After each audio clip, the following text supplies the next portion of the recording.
On the busiest street in Santa Aurora, a 4-year-old girl drags a luxury suitcase stuffed with $200,000 in cash. She found it beside a trash bin behind a grand hotel. That money could have saved her dying grandmother.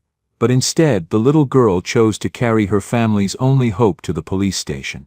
She has no idea that when the wealthy owner of the suitcase arrives, his next action will change her life forever and prove that sometimes, the poorest person in the room carries the greatest treasure of all. Before we continue, tell us what time it is and where you're watching from. Subscribe and hype because tomorrow I've got something extra special for you. The morning mist hung thick over Barrio del Sol, clinging to the torn tarps and rusted tin walls like a cold, wet blanket. Inside one of the makeshift shelters, the dirt floor was damp, and the wind whistled through gaps in the metal siding with a sound that could make anyone shiver. Lena woke to the sound she'd come to dread most, her grandmother's coughing. The 4-year-old girl pushed herself up from the thin mat they shared, her small body moving with the careful efficiency of someone far older. Grandma Rosa's cough was worse this morning, deep and rattling, shaking her frail frame with each spasm. "Grandma," Lena whispered, crawling closer. Rosa tried to wave her away, but her hand trembled. Her face was pale, almost gray in the dim light filtering through the tarp. She pressed her other hand against her chest, her breathing shallow and labored. Lena knew what to do. She'd done it many times before. Moving to the corner of their shelter, she knelt by the small camping stove their neighbor had given them. Her tiny fingers worked the matches with practiced care, 1, 2, 3 strikes before it caught. She filled their dented pot with water from a plastic jug and set it on the flame. While the water heated, she reached for the small cloth bag hanging from a nail. Inside were dried herbs, chamomile, mint, and something else the lady 2 shelters down had said would help with breathing. Lena didn't know the name, but she knew how to use it. "Lena baby, you don't have to." Rosa's words dissolved into another coughing fit. "Grandma needs tea," Lena said simply, her voice carrying a certainty that seemed impossible for someone so small. She poured the hot water over the herbs in their only cup, chipped ceramic with a faded flower pattern. The steam rose, carrying a bitter-sweet smell. Lena waited, counting to 100 the way Grandma had taught her, then carefully carried the cup to her grandmother. Rosa took it with shaking hands, tears gathering in the corners of her eyes. Not from pain this time, but from watching her granddaughter, a child who should be playing, should be carefree, moving through their poverty with such heartbreaking competence. "You're such a good girl," Rosa whispered after taking a sip. "Come here." Lena settled beside her and Rosa wrapped one thin arm around the child's shoulders. They sat like that for a while, grandmother and granddaughter against the world, listening to the sounds of the slum waking up around them. Babies crying, people arguing, the distant rumble of traffic from the city center. "Lena," Rosa said finally, her voice still rough but steadier now. "I need to tell you something important. Are you listening?" "Yes, Grandma. No matter how hard things get, no matter how much we need something, we never take what doesn't belong to us. Do you understand? We can be poor, baby, but we have to live with honor. That's the only thing no one can take from us." Lena nodded seriously, though she didn't fully understand all the words, but she understood the feeling behind them, the weight in her grandmother's voice. "Even if we're hungry?" Lena asked. "Even then, we ask for help, we work for what we need, but we don't take what's not ours. Promise me, Lena." "I promise, Grandma." Rosa pulled her closer, kissing the top of her head. But the moment of peace was brief. Another pain lanced through Rosa's chest, sharp enough to make her gasp. She tried to hide it, but Lena saw. She always saw. "Grandma, your heart is hurting again." Rosa couldn't deny it. For months now the pains had been getting worse. The free clinic had finally told her the truth 3 weeks ago. Her heart was failing. She needed surgery, they said, a procedure that would cost more money than Rosa would see in 5 lifetimes. Without it, the doctor had warned with sad, tired eyes, she had maybe 6 months, maybe less. "It's okay, baby," Rosa lied. "It's just a little ache." But Lena had heard the doctors talking last time. She knew the word they used, dangerous. She knew what it meant when grown-ups spoke in quiet voices and shook their heads. She looked at her grandmother, the only family she had left, the only person in the world who loved her, and made a decision. Today, after Grandma fell back asleep, she would go to the city center. She would collect bottles and cans, as many as she could carry. The recycling place paid 25 cents for every pound. If she worked hard, if she found enough, maybe she could buy some medicine. Maybe she could help. Rosa drifted off, exhausted from the coughing fit, her breathing shallow but steady. Lena stayed beside her for another hour, watching, waiting, making sure she was okay. Then, moving as quietly as a mouse, the little girl slipped out into the gray morning. The slum was fully awake now, and Lena picked her way through the narrow paths between shelters, heading toward the main road. She carried an old plastic bag, already planning her route. The restaurants downtown threw out bottles. The park near the government buildings had trash cans that were always full. She would find enough. She had to. The walk from Barrio del Sol to downtown Santa Aurora took Lena nearly 2 hours. Her small legs carried her past the invisible line, where poverty ended and prosperity began. It was like crossing into a different world. The streets became cleaner, wider. The buildings grew taller, shinier. Cars that cost more than her entire neighborhood drove past without slowing down. Lena had been downtown before, but it never stopped feeling strange. She watched women in beautiful dresses walk into cafes, saw children her age holding their parents' hands, wearing clean clothes and new shoes. They looked at her when they looked at all with curiosity or discomfort before glancing away. She made her way through the busy streets, checking trash cans, finding a bottle here, a can there. By noon, her bag was only half full. She needed to find better spots. That's when she remembered the big hotels. Her friend's older brother had told her once that rich people threw away more in a day than poor people owned in a month. Maybe behind one of those hotels, she'd find enough bottles to make a difference. Lena walked until she saw it. The Regency Aurora, a 5-star hotel that stretched toward the sky like a palace of glass and steel. It was the fanciest building she'd ever seen. Even from across the street, it made her feel small and out of place. She stood there for a long moment, gathering her courage. The doorman out front wore a uniform nicer than any clothes she'd ever owned. People walked in and out like they belonged to a different species, carrying shopping bags, checking their phones, laughing about things Lena couldn't imagine. She couldn't go through the front. She'd be stopped immediately, maybe even chased away. So instead, she walked around the block, looking for the service entrance, the place where deliveries came and garbage went out. It took her 15 minutes to find the narrow alley behind the hotel. Here, away from the polished front, the world looked more familiar. Dumpsters, stacked crates, the smell of old food and cleaning chemicals. 2 workers in white uniforms were smoking by a door, speaking in quick Spanish she couldn't quite follow. They glanced at her but didn't say anything. She was just another street kid looking for scraps. Lena moved along the alley, checking behind the dumpsters, when something caught her eye. There, pushed almost out of sight behind a large garbage container, was a brown leather suitcase. It looked expensive, even to her untrained eyes. Smooth leather, brass corners, the kind of thing that belonged to someone important. The lock was partially open, the zipper undone just enough to see what was inside.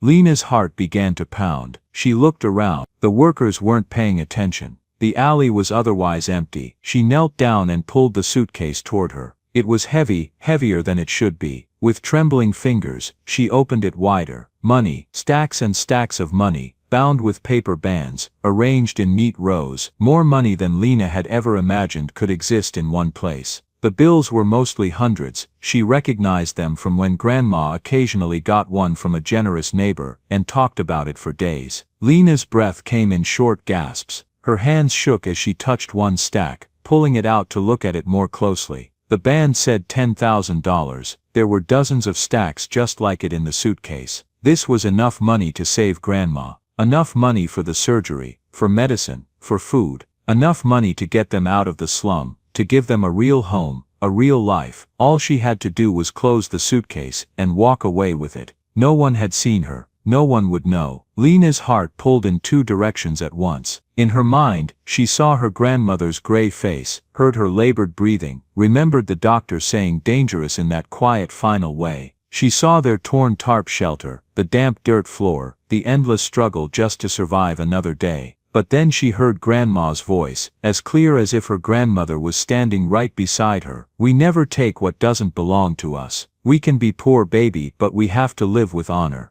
Tears began streaming down Lena's face. It wasn't fair. Why did being good have to hurt so much? Why couldn't she just this once take what she needed, when she needed it so badly? But even as she thought it, she knew she couldn't. Not because she was afraid of getting caught, because if she did this, she wouldn't be the granddaughter Grandma Rosa had raised. She would be breaking the promise she'd made just that morning. With tears blurring her vision, Lena closed the suitcase and zipped it completely shut. She looked at it for a long moment, as if saying goodbye to every dream it represented. Then she grabbed the handle and began pulling it toward the street. It was so heavy that she had to drag it, stopping every few feet to rest. The workers had gone inside. People passed on the main street, but no one stopped to help. Some stared at the strange sight of a tiny girl struggling with an expensive suitcase, but they kept walking, probably assuming she was with someone nearby. It took Lena another hour to reach the police station. By the time she dragged the suitcase up the steps and through the doors, her arms ached and her dress was soaked with sweat.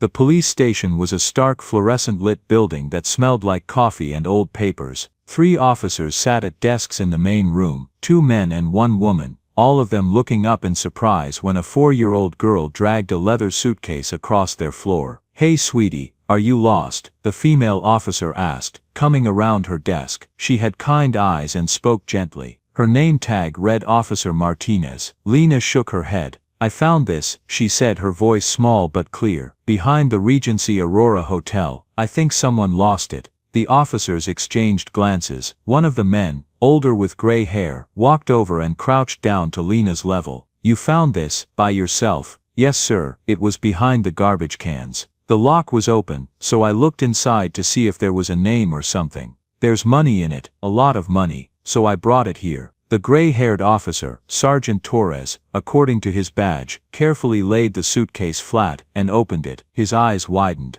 The other 2 officers crowded around, and Officer Martinez let out a low whistle. "Mother of God," Torres breathed. "There must be, what, 200,000 here, maybe more." 247,000, the 3rd officer said, a younger man who was counting the bands. "Give or take." They all looked back at Lena, who stood there with her small bag of bottles still clutched in one hand, looking tired and scared, and impossibly small. "Sweetheart," Officer Martinez said slowly, "you found this money, and you didn't take any of it. Not even a little bit." Lena shook her head firmly. "It's not mine." Sergeant Torres stood up, running a hand through his gray hair. In his 30 years as a police officer, he'd seen plenty of people return wallets, phones, even jewelry. But $250,000 in cash, returned by a child who looked like she hadn't eaten a decent meal in weeks. That was a first. "Okay honey, we need to ask you some questions, all right? Nothing bad, we just need to understand what happened.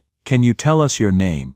"Lena Rosa Morales." "And where do you live, Lena?" Lena hesitated. She'd heard stories about children being taken away from their families by the government, put in homes with strangers. Fear flickered across her face. "It's okay," Officer Martinez said gently. "You're not in any trouble, we just need to know where to take you home." "Barrio del Sol," Lena whispered. "I live there with my grandma, my grandmother." "Just your grandmother? Where are your parents, honey?"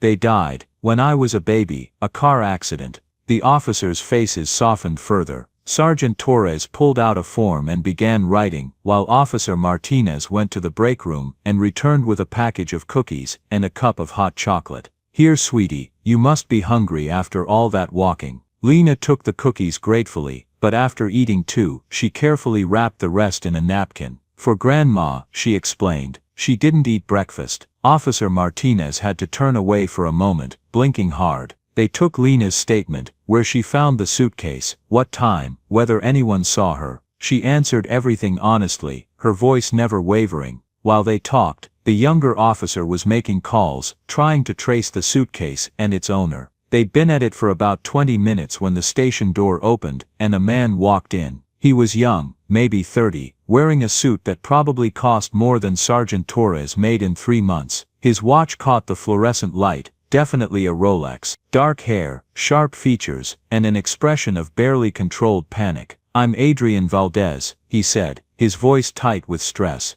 "I was told my suitcase was turned in here." All 3 officers straightened slightly. Everyone in Santa Aurora knew the name Valdez. Adrian's father was one of the wealthiest real estate developers in the country, and Adrian himself had built his own tech empire by age 25. "Mr. Valdez," Sergeant Torres said, stepping forward. "Yes, your suitcase is here. Can you describe it for me?" "Brown leather, brass corners, combination lock. Inside is approximately $250,000 in cash. I know it looks suspicious," he added quickly, "but it's payment for a private land deal, all documented, all legal. I set it down for just a moment at the hotel, and when I turned around it was gone. I've been going out of my mind. It's all here, Mr. Valdez, every dollar." Torres gestured to the suitcase, now sitting on a table, its contents verified and counted. Adrian's relief was visible, his shoulders sagging. "Thank God. Thank you, officers. I don't know how to." "Don't thank us, sir. Thank her." Adrian turned to where Torres was pointing and saw Lena for the first time. She sat on a bench against the wall, small and thin, wearing a faded dress that was too big for her, her feet in worn sandals. She was holding a cup of hot chocolate in both hands and watching him with large, serious brown eyes. "She found it," Adrian's voice held disbelief. "She found it behind your hotel, saw it was full of money, and dragged it all the way here to turn it in," Officer Martinez said.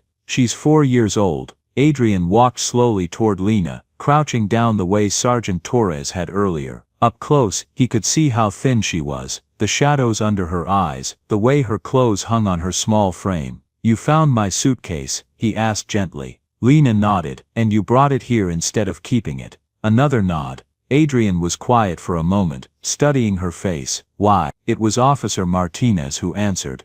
She said it wasn't hers, but Adrian kept his eyes on Lena, waiting for her to respond. Finally she spoke, her voice soft but steady. "My grandma says we never take what doesn't belong to us, even if we need it really badly. She says being poor is okay, but being dishonest makes you poor inside, where it really matters." The room had gone completely silent. Adrian felt something crack open in his chest. Some wall he'd built up over years of living in a world where everyone wanted something, where trust was a commodity, and honor was a negotiating tactic. "Your grandmother sounds very wise," he managed to say. His throat felt tight. "She's sick," Lena said matter-of-factly. "Her heart doesn't work right, she needs surgery, but we don't have money for it. I was looking for bottles to recycle when I found your suitcase. I thought maybe if I took it, I could save her." She said it so simply, so honestly, that it hit Adrian harder than any elaborate story could have.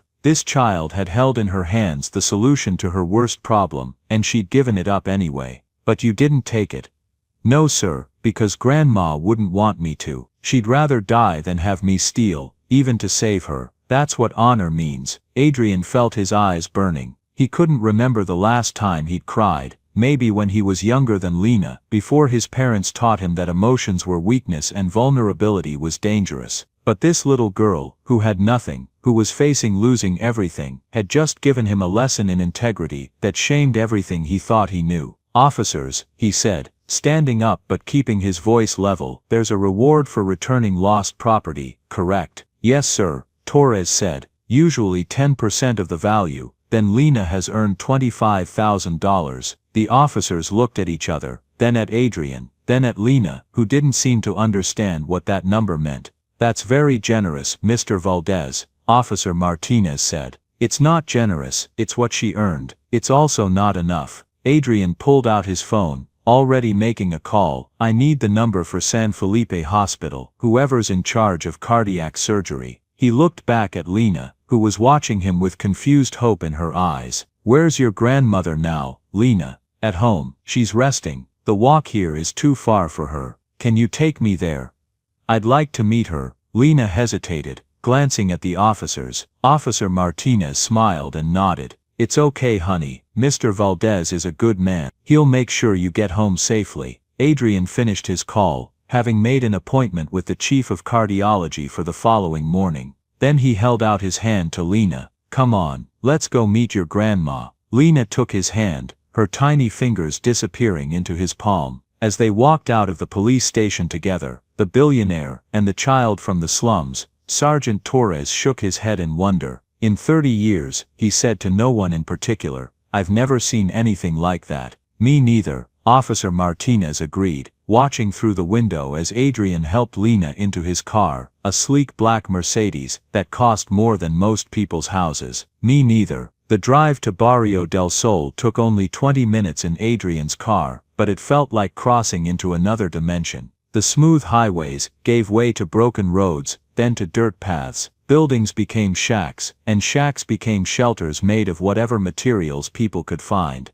Adrian had lived his entire life in Santa Aurora, but he'd never been here, never seen this side of the city that existed in the shadows of his skyscrapers. "This is where you live?" he asked Lena, trying to keep the shock from his voice. "Yes sir, my home is that one, with the blue tarp." Adrian parked the car, which immediately attracted attention from everyone nearby, and followed Lena down a narrow path between shelters. The ground was muddy from the morning's moisture, and the smell of poverty was overwhelming. Unwashed bodies, rotting garbage, smoke from cooking fires, human waste. Children watched them pass with wary eyes. A woman hanging laundry stared openly at Adrian's expensive suit. Lena stopped at a shelter that looked even more precarious than the others. The blue tarp Lena had mentioned formed most of the roof, tied down with ropes to a frame of scavenged wood and corrugated metal. One strong wind could probably collapse the whole thing. "Grandma," Lena called softly,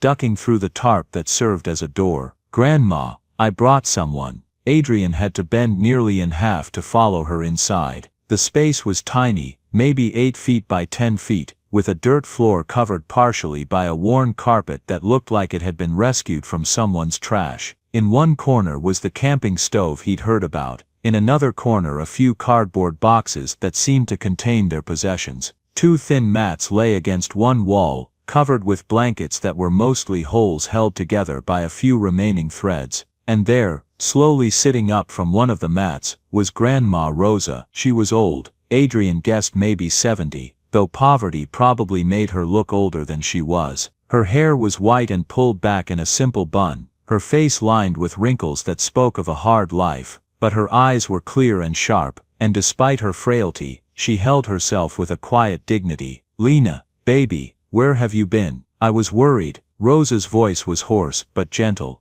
Then she saw Adrian, and confusion flickered across her face. "Who's this?" "Grandma. This is Mr. Valdez. I found his suitcase today, and he wanted to meet you." Adrian stood there awkwardly, feeling enormous in the tiny space, hyper-aware of how out of place he was. Rosa studied him for a long moment, taking in his expensive clothes, his Rolex, everything about him that screamed wealth. "Please," she said finally, gesturing to the ground, "sit. I'd offer you a chair, but we don't have any." "Lena, make some tea for our guest." "That's not necessary," Adrian started to say, but Rosa gave him a look that reminded him of his grandmother, the only family member who'd ever really paid attention to him, and he found himself sitting cross-legged on the dirt floor. Lena was already at the stove, preparing tea with the same practiced efficiency he'd seen described in the police report. Rosa watched her granddaughter with obvious love, then turned back to Adrian. "So, you're the man whose money my Lena found?" "Yes ma'am, she returned every dollar. She's an extraordinary child. She's a good girl," Rosa said simply. "I've tried to teach her right from wrong, even when right is hard, especially when right is hard." "The officers told me about your situation, about your heart." Rosa's face closed slightly. "That's not your concern, Mr. Valdez. Please, call me Adrian, and I'd like it to be my concern. Your granddaughter did me an incredible service. I want to help." "We don't need charity." "It's not charity. It's gratitude. It's trying to balance the scales a little bit." Rosa was quiet for a moment. Lena brought over 2 cups of tea, mismatched, chipped, but clean, and handed one to Adrian. The tea was bitter and herbal, nothing like the expensive blends he usually drank, but he sipped it gratefully. "Tell me, Adrian Valdez," Rosa said after a while, "why would a man like you come all the way here? You could have sent your assistant, or a check. Why come yourself?" It was a good question, and Adrian didn't have a prepared answer. He sat there, holding the cheap cup, surrounded by poverty so extreme it made his throat tight, and tried to find the words. "Because I needed to see," he said finally. "I needed to understand how someone could do what Lena did, where that kind of honesty comes from." "It comes from love," Rosa said quietly, and from knowing what really matters, we don't have much, but we have each other. That's worth more than all the money in your suitcase. I believe you, Adrian said,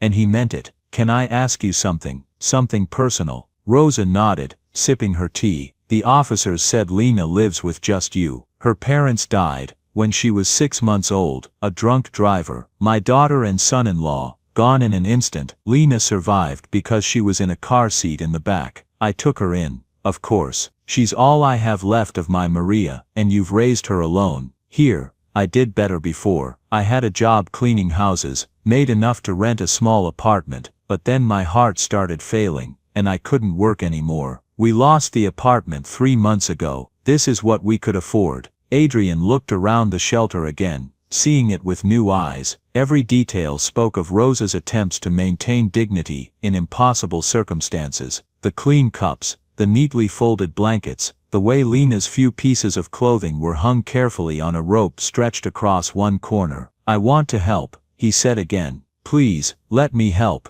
Why? Rosa's eyes were sharp. Because you feel guilty, because we're a good story to tell at your next business dinner. The words stung because there was truth in them. How many times had Adrian seen wealthy people use charity as a social badge, a tax write-off, a way to feel better about themselves without actually connecting with the people they were helping? No, he said slowly. I don't think so. I think I need this as much as you do. Rosa raised an eyebrow, waiting, and then for reasons Adrian couldn't fully explain even to himself, he started talking. Maybe it was Rosa's direct gaze, or the strange intimacy of sitting on a dirt floor drinking bitter tea, or the way this tiny shelter felt somehow more real than anywhere else he'd been in years. Whatever the reason, words started pouring out of him that he'd never spoken to anyone. I grew up rich, he began. My father is Carlos Valdez. You might have heard of him. He owns half the commercial real estate in Santa Aurora. My mother is Elena Valdez. She runs a fashion empire. I grew up in a house with 20 rooms,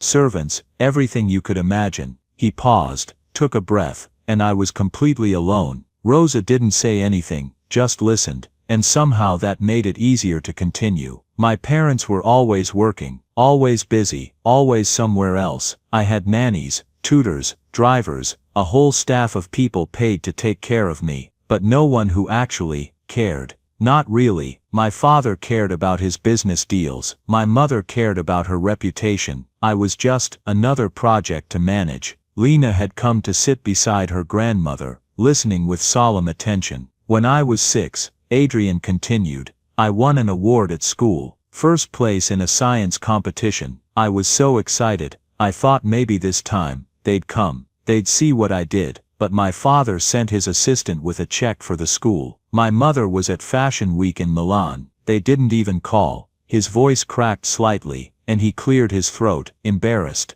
I learned early that nothing I did mattered unless it related to money or status. My father wanted me to be perfect. Straight A's, perfect SAT scores, early admission to Harvard, not because he cared about my education, but because it looked good, made him look good. His son, the prodigy. And your mother? Rosa asked gently. She wanted me to be her accessory, handsome, well-dressed, charming at parties. She'd parade me around at her events when I was young, but only when it benefited her image. As soon as I got old enough to have my own opinions, to be a real person instead of a prop, she lost interest. Adrian realized his hands were shaking. He set down the teacup carefully. I don't remember ever having a family dinner, not one. My father ate in his study while working. My mother ate at restaurants with her friends. I ate with whatever nanny was on duty that week. They cycled through so fast I stopped learning their names. That's so sad,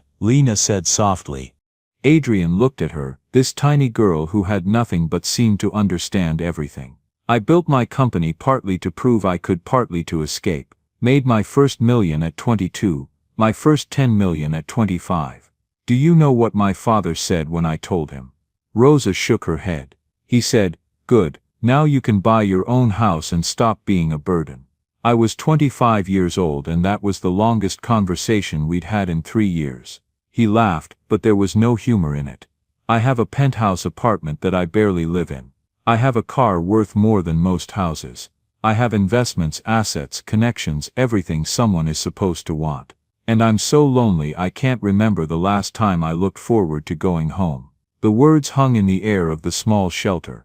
Outside, life in the slum continued, children playing, people arguing, someone cooking something that smelled of spices and smoke. But inside, there was just quiet understanding. "I've never told anyone that," Adrian said finally. "Not friends, not therapists, not anyone. I don't even know why I'm telling you." Rosa reached out and placed her weathered hand over his. "Because you're looking for what we have," she said simply. "Love, real love, not bought or performed or conditional on success. You're looking for family." "I'm 30 years old," Adrian said, his voice barely a whisper, "and I don't know what that feels like." "Yes you do," Rosa said. "You felt it when Lena held your hand at the police station. You felt it when you decided to come here instead of sending someone else. You felt it the moment you walked through that tarp door. You're feeling it right now." Adrian closed his eyes, and to his shock, tears started flowing. He couldn't remember the last time he'd cried. Maybe when he was 7 and his nanny quit, and no one told him until he came home from school to find a stranger in her place. He'd learned to lock that pain away, to pretend it didn't exist. But sitting on a dirt floor in a slum, holding hands with an old woman he'd just met, with a 4-year-old girl who'd just taught him everything his expensive education had missed, the walls finally cracked. "I'm sorry," he gasped, trying to wipe his face. "I don't know what's wrong with me." "Nothing is wrong with you," Rosa said firmly. "You're just finally feeling what you've been missing.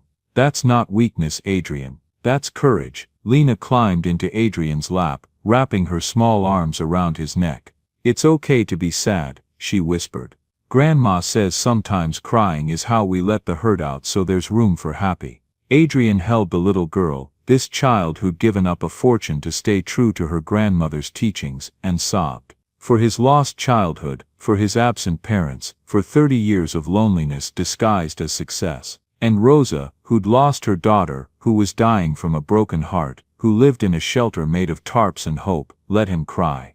Because she understood that sometimes the richest person in the room is the poorest, and the greatest poverty is having no one to love. When Adrian finally composed himself, Rosa handed him a cloth to wipe his face. "Adrian Valdez," she said, her voice warm despite her exhaustion, "you came here to help us. But I think maybe we're going to help each other." Adrian nodded, unable to speak. "You said you wanted to balance the scales.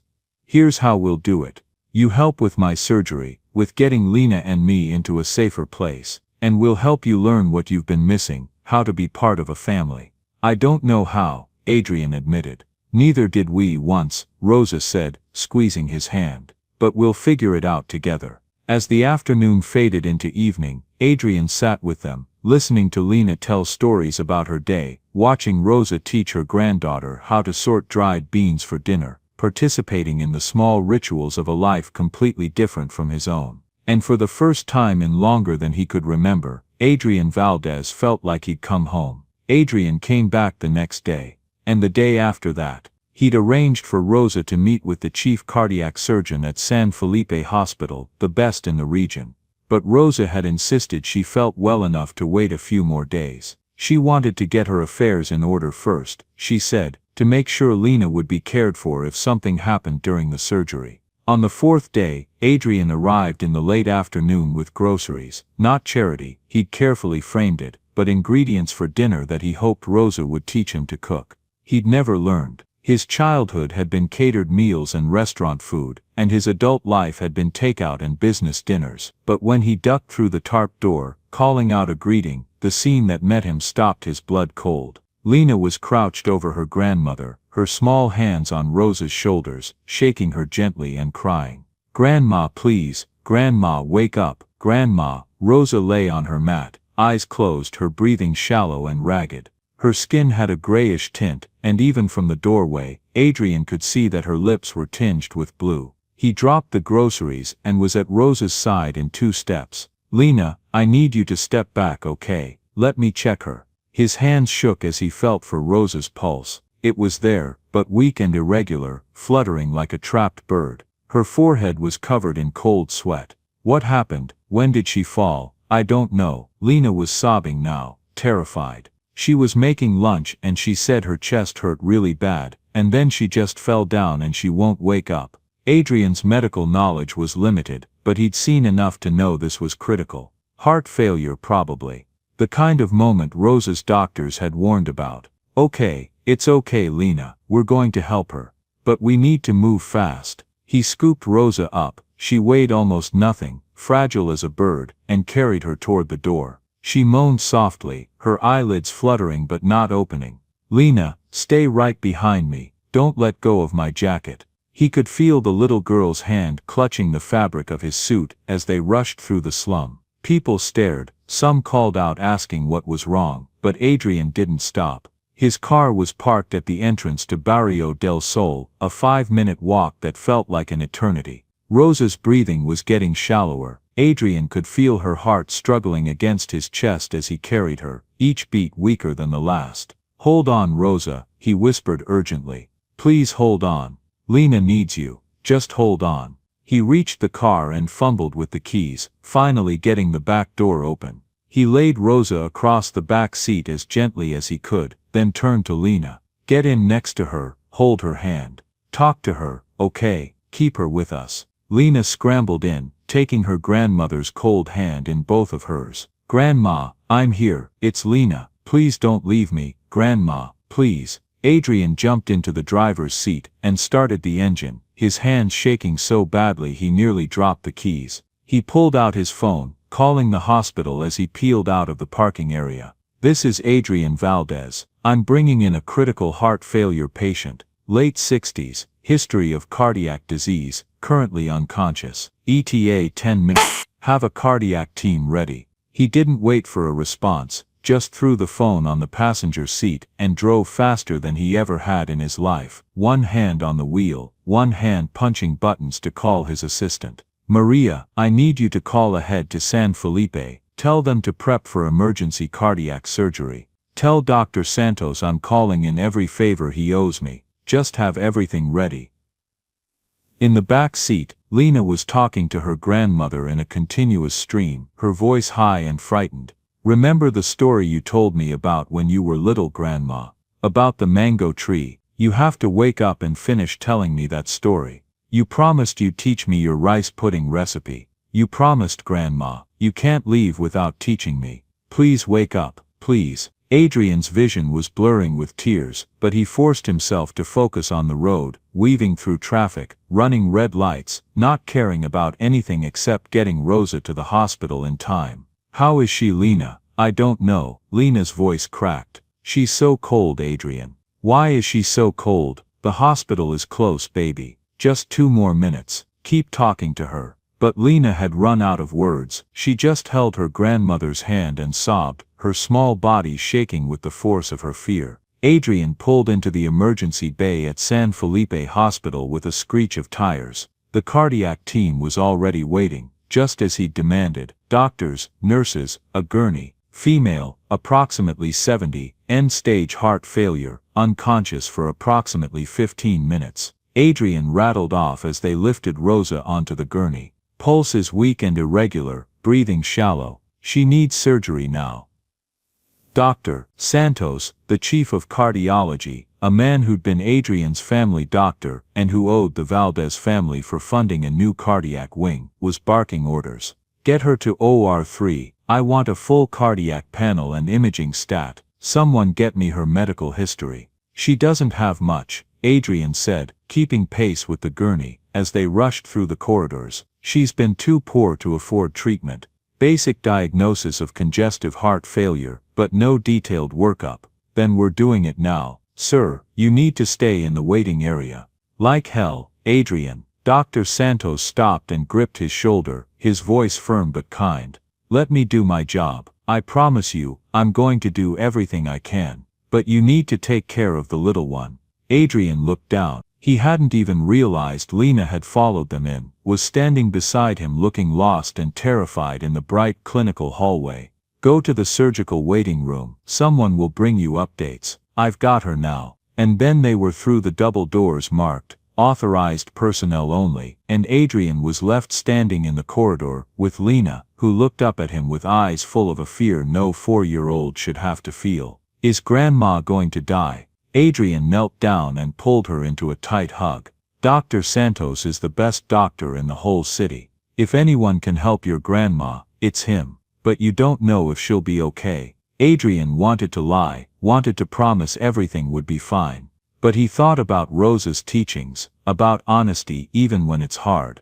I don't know, he admitted quietly. I really don't know, but I know they're going to try their hardest, and I know your grandma is strong. She's fought for you for 4 years, she's not going to give up now. Lena buried her face in his shoulder and cried.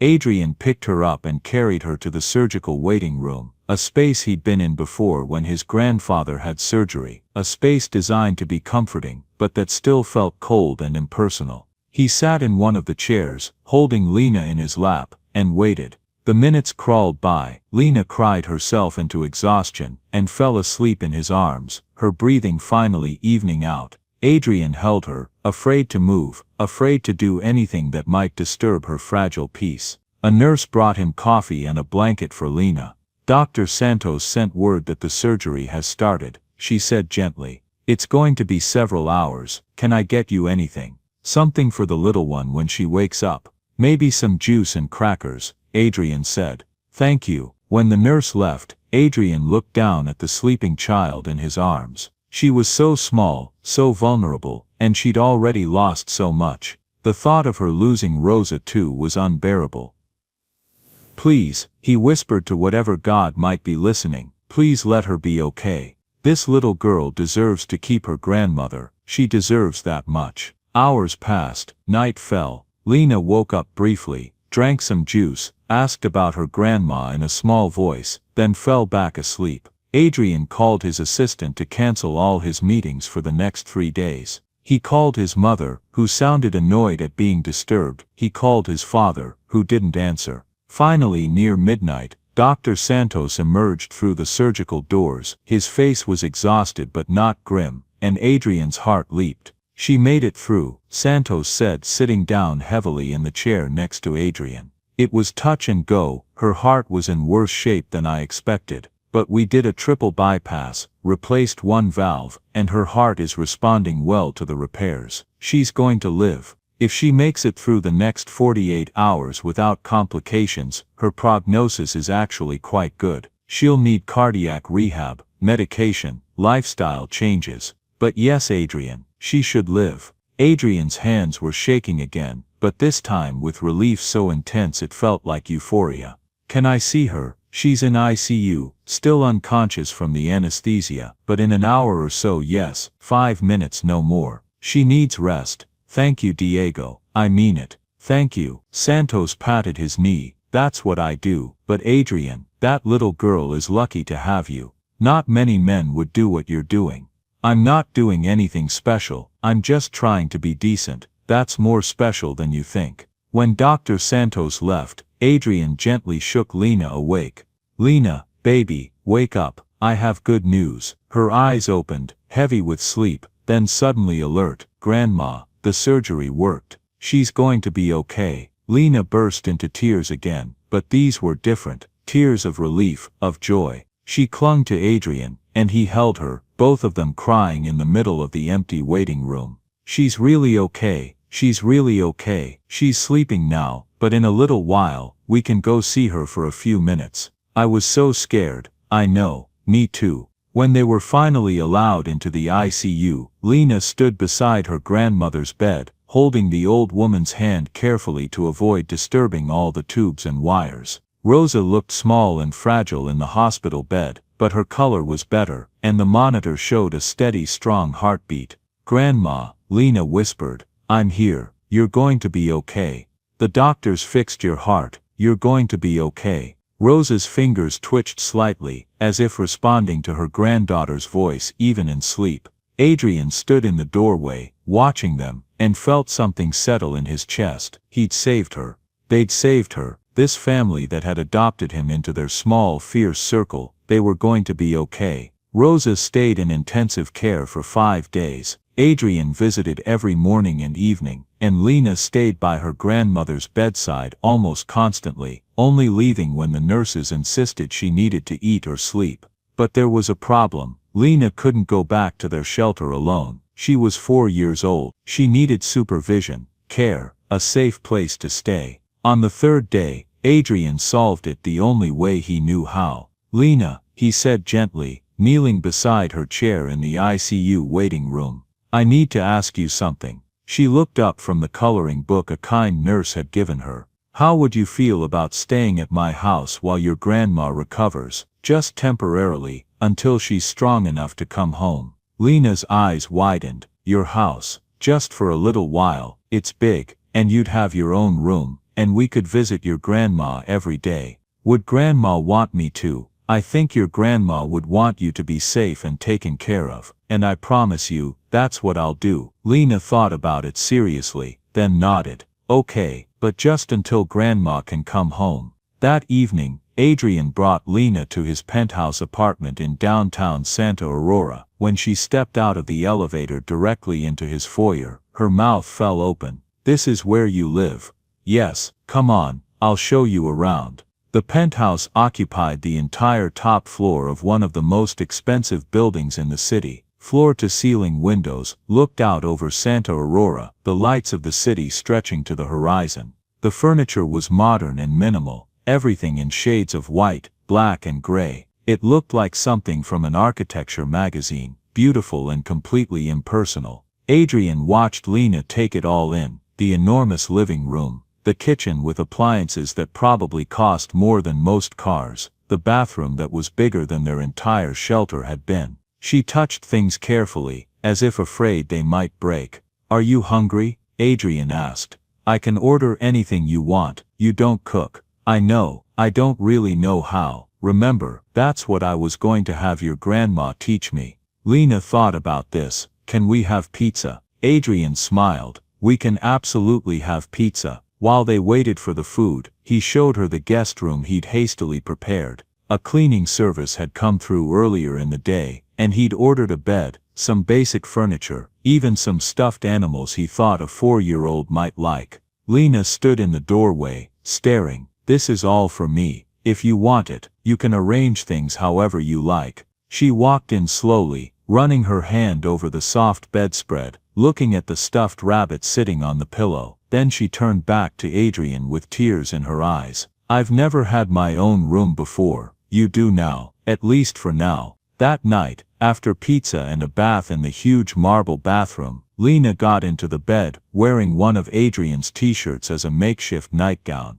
They'd go shopping for real clothes tomorrow. She looked incredibly small in the middle of the big bed. "Adrian," she called as he was turning to leave. "Yes, will you stay until I fall asleep? I don't like being alone in new places." He settled into the chair beside the bed.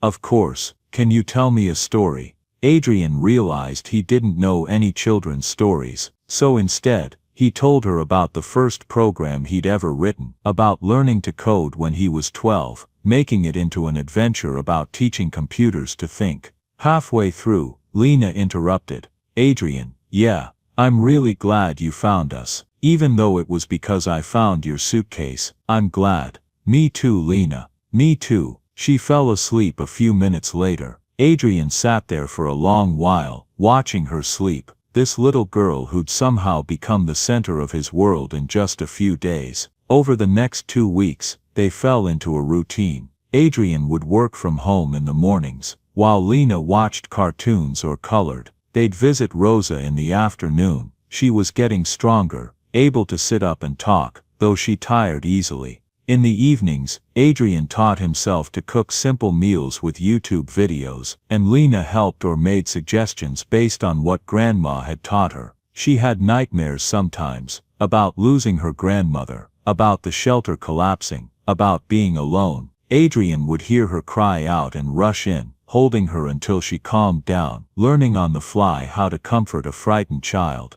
He enrolled her in a pre-K program at a good school near his building.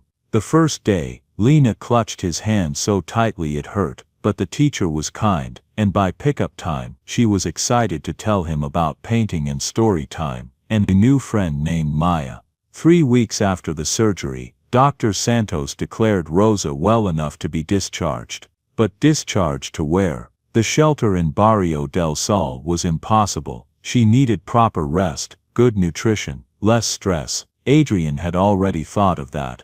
I bought a house, he told Rosa during their evening visit. Small place in Silverwood, near good schools. 3 bedrooms, a yard. It's furnished and ready to move into. I'd like you and Lena to live there. Rosa was sitting in her hospital bed, looking stronger than she had in weeks. The surgery had given her a new lease on life. Color had returned to her face. She could breathe without pain. But her expression was troubled. Adrian, we can't accept that. It's too much. You can, and you will. Rosa, I'm not asking. That shelter is going to kill you. Lena needs a stable home, a safe place to grow up. This isn't charity. It's family taking care of family. Rosa's eyes filled with tears. You really see us that way, as family, don't you? She reached out and took his hand. Yes, yes I do. You've become like a son to me, Adrian.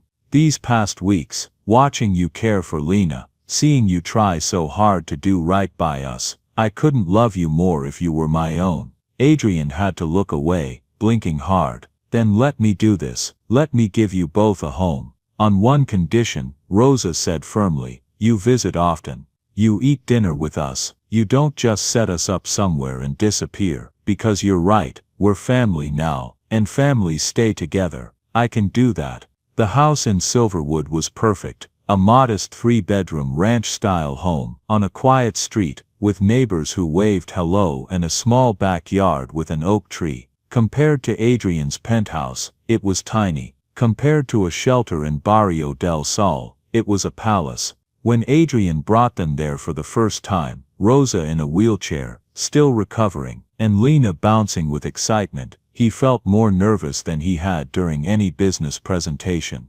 Welcome home, he said, unlocking the front door. The look on Rosa's face was worth every dollar it had cost. She covered her mouth with her hands, tears streaming down her face. It's beautiful, she whispered. Lena was already running through the house, discovering her room with its bright yellow walls, the kitchen with a real stove, the bathroom with a bathtub big enough to swim in.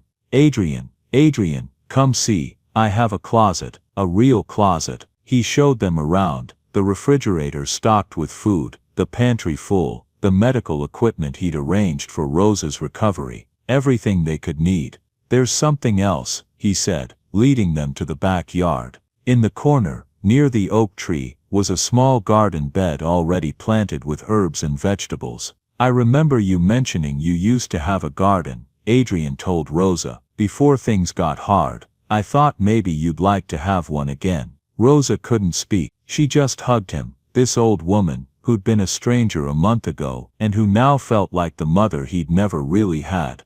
That night, Adrian stayed for dinner, takeout from a local restaurant, eaten at their new dining table. Afterward, he helped put Lena to bed in her new room. This is really ours, she asked for the 10th time. We get to stay here, really truly. This is your home now, and you'll come visit, as often as you'll let me. She hugged him tight. Every day, okay, promise, I promise. As he was leaving, Rosa walked him to the door, slowly, still building her strength, but on her own feet. Adrian, she said, I want you to know something. You saved our lives, not just with the money for surgery, or this house. You gave us hope when we had none. You gave us family when we thought it was just the two of us against the world. I don't know how to thank you for that. You already did, Adrian said. You let me in. You gave me what I've been looking for my whole life. That's worth more than anything I could buy. He drove home that night, feeling something he couldn't name at first. It took him a while to recognize it, because he'd felt it so rarely in his life. Contentment.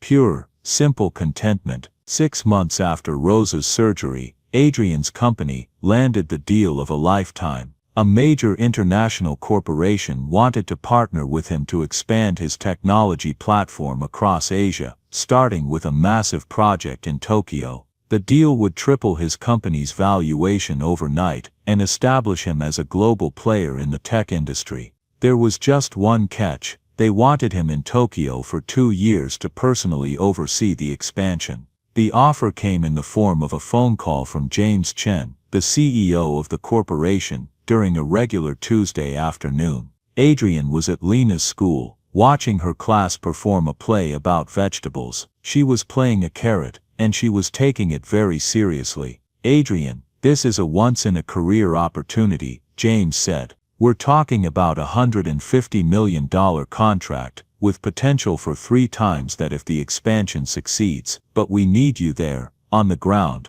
making decisions. It's non-negotiable." "When would I need to start?" 6 weeks. "We're moving fast on this. I need an answer by Friday." Adrian's mind was racing. $150 million, global recognition, everything he'd worked for his entire career, handed to him on a silver platter. "I need to think about it," he said. "Don't think too long. We have other options if you're not interested." After the call ended, Adrian sat in the small auditorium chair, watching Lena deliver her lines about the importance of vegetables in a healthy diet, and felt torn in two. That night, he couldn't sleep. He sat in his penthouse. He still maintained it, though he spent most of his time at the Silverwood house, and made a list. Reasons to go to Tokyo: massive financial opportunity, career advancement beyond imagination, establish global reputation, secure future beyond any doubt. Reasons to stay: Lena and Rosa. That was it. Just 2 words on the second list, but they weighed more than everything on the first. He spent the next few days in turmoil. He didn't mention the offer to Rosa or Lena, but Rosa noticed something was wrong. "You've been distracted," she said one evening, while they were cleaning up after dinner. Lena was in the living room, building an elaborate castle with blocks. "Work stuff," Adrian said vaguely. "Want to talk about it?" He did. God, he did. So he told her about the offer, the money, the opportunity, the choice he had to make. Rosa listened carefully, not interrupting. When he finished, she was quiet for a long moment. "That's a big opportunity," she finally said. "I know, and you're torn." "Very." "Adrian, look at me." She waited until he met her eyes. "I want you to understand something. Lena and we're grateful for everything you've done. More grateful than we can ever express, but we're not chains holding you back. If this is what you want, if this is what's best for your career, for your future, then you should go. But let me finish. You've given us security. This house is paid for. There's money for Lena's education. My medical bills are covered. We'll be okay. We don't want you to sacrifice your dreams for us." "You're not a sacrifice," Adrian said fiercely. "You're the best thing that ever happened to me. Then you need to figure out what matters most to you, and whatever you decide, we'll support you. 2 years isn't forever. You could visit, we could video call. It's not the same." "No," Rosa agreed. "It's not." Adrian went home that night more confused than ever. He pulled out a financial calculator and ran the numbers. The Tokyo deal would set him up for life. Not that he wasn't already set up, but this was different. This was legacy money. This was Forbes cover money. But what legacy was he building? His father had all the money in the world and he died lonely, leaving a son who barely spoke to him. His mother collected art and threw parties, but she'd never collected moments, never threw her arms around her son and told him she was proud. Was that who Adrian wanted to be? On Thursday night, 2 days before he had to give his answer, Lena overheard him on a phone call with his business manager discussing the logistics of a potential Tokyo move. After he hung up, she appeared in the doorway of his home office, her face pale. "You're going away?" Adrian's heart sank. "Lena, you're leaving us." Her voice was small, hurt, the voice of every time someone had left her before. "No, I mean I don't know. It's complicated. Are we not good enough?" Tears were starting to fall. "Did we do something wrong?" "Oh baby, no." He pulled her into a hug. "You did everything right. This isn't about you. Then why would you go?" It was a simple question from a 5-year-old, but it cut to the heart of everything. "It's for work. It's a big opportunity. More big than us." Adrian didn't have an answer for that. That night he couldn't sleep at all. He paced his penthouse, looking out over the city lights, thinking about everything he'd gained in the past 6 months. He thought about Lena's laugh, about Rosa's gentle wisdom, about family dinners and bedtime stories and teaching a 5-year-old to ride a bike, about being there for school plays and doctor's appointments and lazy Sunday mornings, about being present for a life, not just successful at a career. His phone buzzed, a text from his mother of all people. They'd barely spoken in months. Heard about Tokyo offer. Take it, don't be stupid. Classic Elena Valdez, always pushing, always focused on achievement and status and the next big thing. He thought about calling her, asking her if she was happy, if after all her success and all her accolades she felt fulfilled, but he already knew the answer. He'd seen it in her eyes the few times they'd met for obligatory dinners, a emptiness that all the champagne and designer clothes couldn't fill. Adrian pulled out a legal pad and drew a line down the middle, but this time he didn't label them reasons to go and reasons to stay. He labeled them what I have and what I'd lose. The second column filled up fast. Every dinner with Lena and Rosa, every time Lena called him for help with homework, every garden conversation with Rosa, every school event, every milestone, every ordinary Tuesday evening that had somehow become extraordinary. The first column stayed mostly empty. He'd have money, sure, success, recognition, but he already had those things. What he wouldn't have was the people who taught him what actually mattered. At 3 in the morning, Adrian made his decision. Friday morning, Adrian called James Chen. I appreciate the offer more than you know, he said, but I have to decline. There was a long pause. Adrian, do you understand what you're turning down?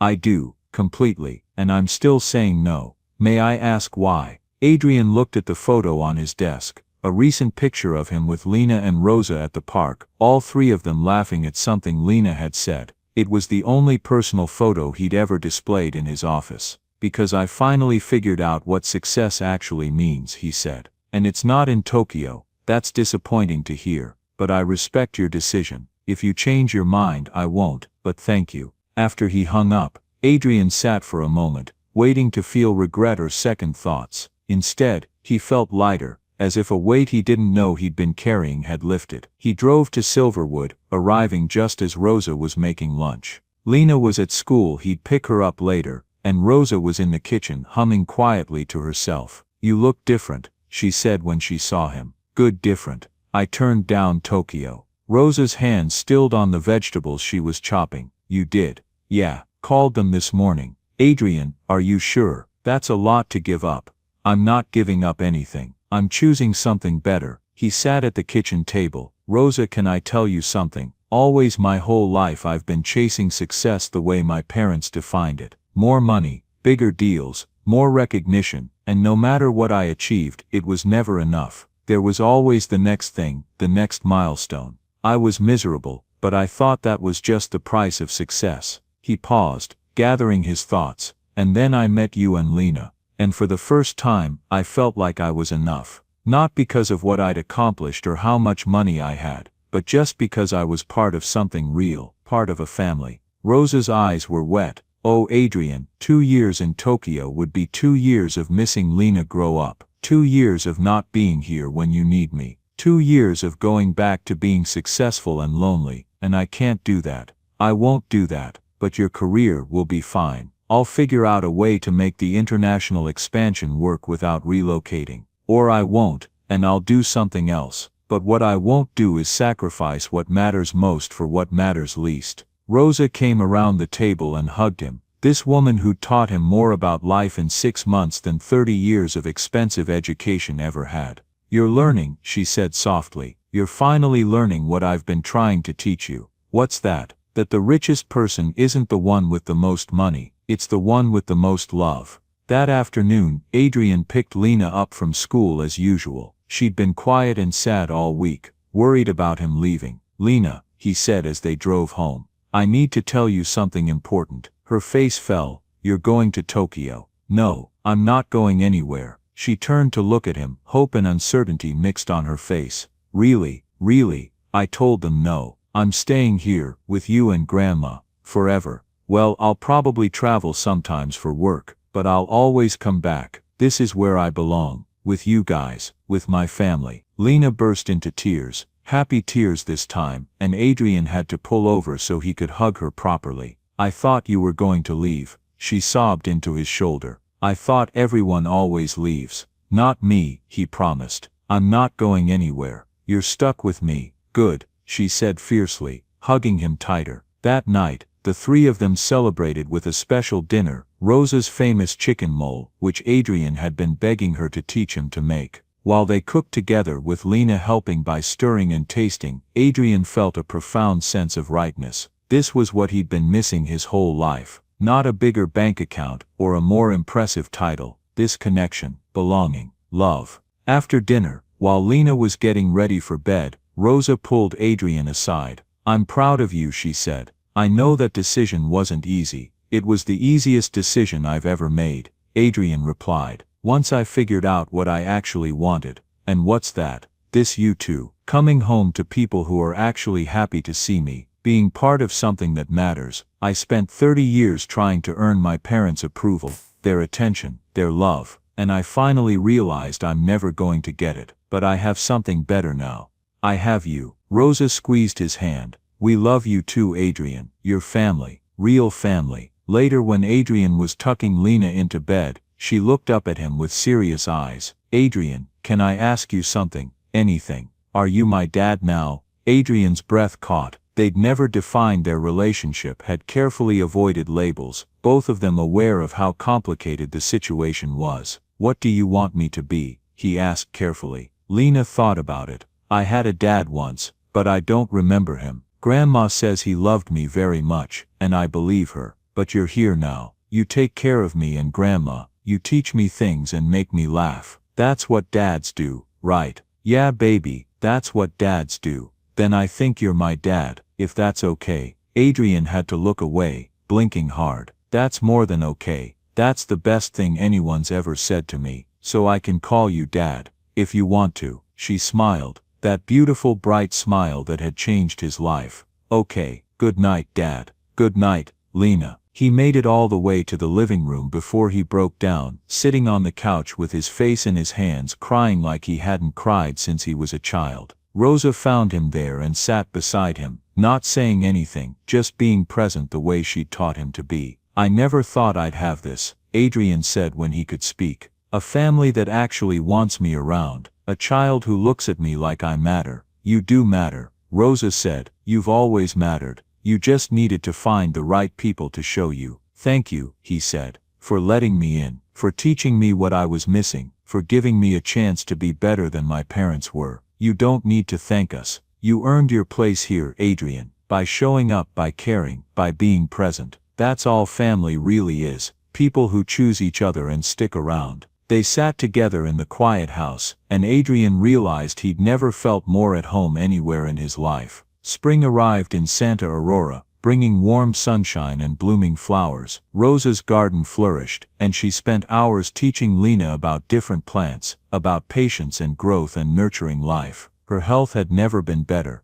Dr. Santos called her his miracle patient. Lena was thriving in kindergarten now, reading at a second-grade level and making friends easily. The shy, frightened child from the slums had blossomed into a confident, happy kid who believed the world was full of possibilities. And Adrian had found something he'd never expected: peace. He'd restructured his business to focus on projects he could manage locally, turning down opportunities that would take him away from Santa Aurora for more than a few days at a time. Some of his business associates thought he was crazy, sacrificing potential billions, but Adrian didn't care. He'd learned the hard way that money was meaningless without something real to spend it on, and he didn't mean things. He meant time. Time with people he loved. He'd also started a foundation inspired by Lena's story. The Rosa and Lena Foundation provided medical care, housing assistance, and educational support to families in poverty. He'd personally visited Barrio del Sol, walking through the place where he'd first found Rosa and Lena, and made it his mission to help other families find their way out. But the best moments weren't the big ones. They were the ordinary Tuesdays and Thursdays, the weekend pancake breakfasts, the evening walks around the neighborhood. They were helping Lena with her homework and listening to Rosa's stories and feeling like he belonged somewhere. One Saturday in late spring, they went on a picnic at Riverside Park, the three of them plus two of Lena's school friends and their families. Adrian watched Lena play on the playground, laughing and carefree, and felt Rosa sit down beside him on the picnic blanket.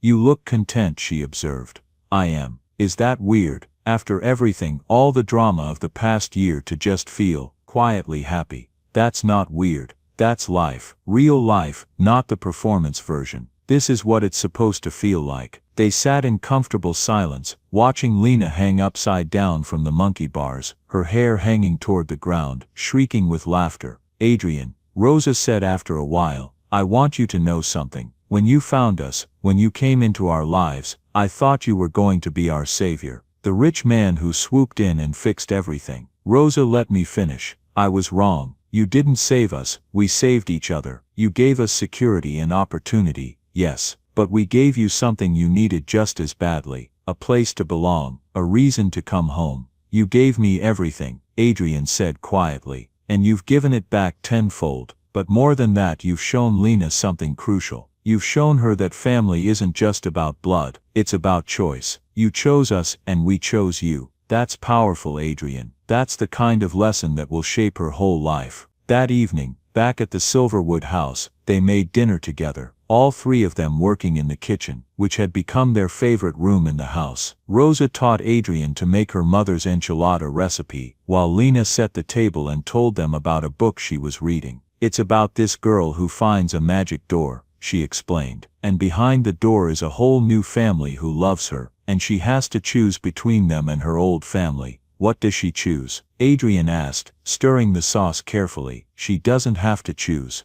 The magic door lets both families meet, and they all become one big family together. Isn't that cool?" "Very cool," Rosa said, exchanging a meaningful look with Adrian over Lena's head. After dinner, they watched a movie together, some animated thing about talking animals that Lena loved, and that Adrian found himself enjoying despite himself. Lena sat between them on the couch, holding both their hands, perfectly content. Before bed, as had become their ritual, Adrian and Rosa tucked Lena in together. "Tell me the story," Lena requested, as she did most nights. "Which story?" Adrian asked, though he knew. "Our story, how we became a family." So Rosa began, the way she always did. "Once upon a time, there was a brave little girl who lived with her grandmother in a place where times were hard," and Adrian continued. "And one day that little girl found something very valuable and had to make a choice." They took turns telling the story, embellishing it a little each time, turning their real life into a fairy tale. By the time they reached the happy ending, and they all lived together, loving each other forever and ever, Lena was drowsy and smiling.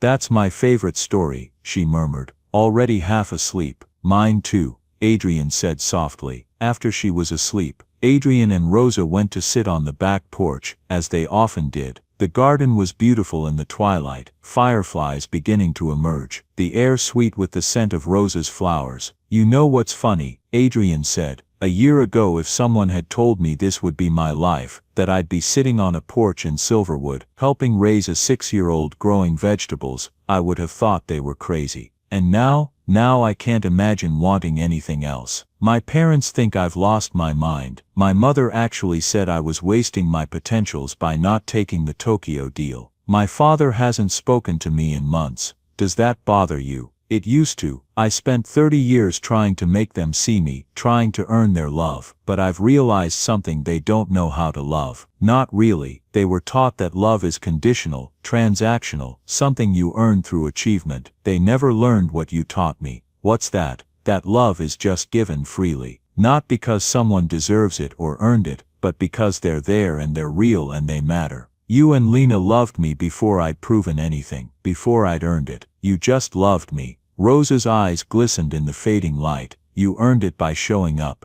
Adrian. By being present and honest and willing to be vulnerable. That's all love really requires, showing up as yourself." They sat quietly for a while longer, listening to the sounds of the evening, crickets, distant traffic, a neighbor's wind chimes. "I used to think my life would be measured by my bank account or my business success," Adrian said. "Now I realize it should be measured by moments like this. By how many times Lena laughs in a day, by the vegetables growing in your garden, by the fact that I have somewhere I actually want to go home to." "That's wisdom," Rosa said. "Real wisdom. It took me 70 years to learn it. You figured it out at 30, you're ahead of the game." "Only because I had good teachers." A few months later, on a crisp October evening, Adrian made it official. He worked with lawyers to become Lena's legal guardian, co-parenting with Rosa. The paperwork was complicated. He wasn't adopting her, exactly, since Rosa was still very much her guardian, but he wanted legal recognition of their relationship. If something happened to Rosa, he wanted to make sure Lena stayed with him. When they told Lena, she just shrugged. "You were already my dad," she said matter-of-factly. "This just makes it official." That Christmas was the first real Christmas Adrian had ever celebrated. His childhood Christmases had been formal affairs, expensive gifts, catered meals, his parents' friends coming over for champagne. It had all felt hollow. This Christmas was different. They decorated the tree together, all three of them, using a mix of store-bought ornaments and ones Lena made in school. They baked cookies, even though Adrian burned the first batch. They watched holiday movies and drank hot chocolate and wrapped presents in paper that Lena had colored herself. On Christmas morning, Lena woke them both up at dawn, bouncing with excitement. The presents under the tree weren't expensive. Adrian had learned that the best gifts were meaningful ones, not pricey ones, but they were chosen with love. He gave Rosa a photo album he'd made, filled with pictures from the past year, Rosa in her garden, Lena's first day of kindergarten, the three of them at the park, at dinner, living their life together. On the last page was a photo from that very first day at the police station, the only one that existed of that moment, and underneath it, Adrian had written, "The day everything changed, the day I found my family." Rosa cried when she saw it, hugging him tightly.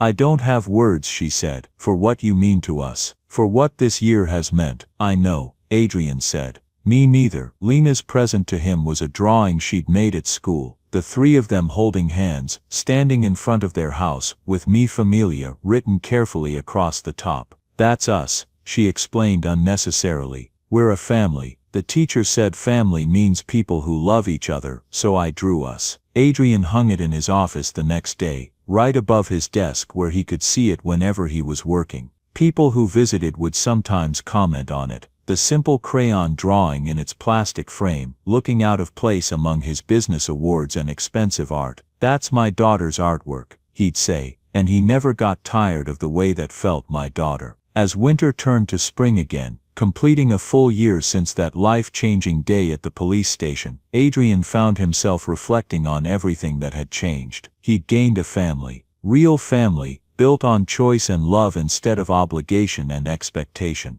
He'd learned what actually mattered in life, not success or wealth or recognition, but connection and presence, and showing up for the people you love. He'd discovered that the hole in his heart that he tried to fill with achievement and money could only really be filled by love. And he'd learned that sometimes the best thing you can find isn't what you were looking for at all. One evening, sitting on the porch with Rosa while Lena played in the backyard, Adrian said something he'd been thinking about for a while. "Thank you." Rosa looked at him curiously. "For what?" "For teaching me what my parents never did. For showing me what family actually means. For letting me be part of yours." "Adrian, you didn't just become part of our family, you completed it. We were surviving before we met you. Now we're thriving, but more than that, now we're whole, all three of us." From the backyard, Lena called out, "Dad, Grandma, come see, I found a butterfly." They walked out together, the old woman who'd survived poverty and illness through sheer strength of character, and the young man who'd survived wealth and loneliness through discovering what really mattered. And in the middle of the garden, surrounded by flowers and vegetables, and the life Rosa had cultivated with such care, stood a little girl who'd once been 4 years old, dragging a heavy suitcase full of money she refused to keep, teaching a stranger that integrity mattered more than survival. She was 6 now, happy and healthy and whole, holding very still with her hand extended while a monarch butterfly rested on her finger, its orange wings opening and closing slowly in the evening sun. "Look," she whispered, her eyes full of wonder. "It trusts me." Adrian and Rosa stood on either side of her, watching the butterfly, and Adrian thought about transformation, about how you could start life one way and become something completely different. How you could emerge from your own kind of chrysalis and discover you had wings you never knew existed. "Make a wish," Rosa said softly. Lena closed her eyes for a moment, then opened them as the butterfly took flight, spiraling up into the golden evening light. "What did you wish for?" Adrian asked. "That we stay together forever," Lena said simply. "All three of us." "That's not a wish," Rosa said, pulling them both close. That's a promise. And standing there in the garden, with the sun setting and the butterfly disappearing into the sky, the three of them, the woman who'd taught what love means, the child who'd lived it, and the man who'd finally learned it, held each other tight. They weren't related by blood. They hadn't started as family, but they'd become something stronger than genetics could ever create. Family by choice, bound together not by obligation but by love, freely given and gratefully received. And in the end, that was the greatest treasure of all. Not the money in a suitcase, but the wealth found in each other's arms. Not the success measured in dollars, but the richness measured in moments like these. The real fortune had been found the day a little girl chose honesty over survival, teaching a lonely man that some things, love, integrity, family, are worth more than all the money in the world. And they lived not in perfect happiness, because life is never perfect, but in real happiness. The kind that comes from showing up, being present, choosing each other day after ordinary day. They lived, all three of them together, in the wealth that really matters, the wealth of the heart. Join us to share meaningful stories by hitting the like and subscribe buttons. Don't forget to turn on the notification bell to start your day with profound lessons and heartfelt empathy.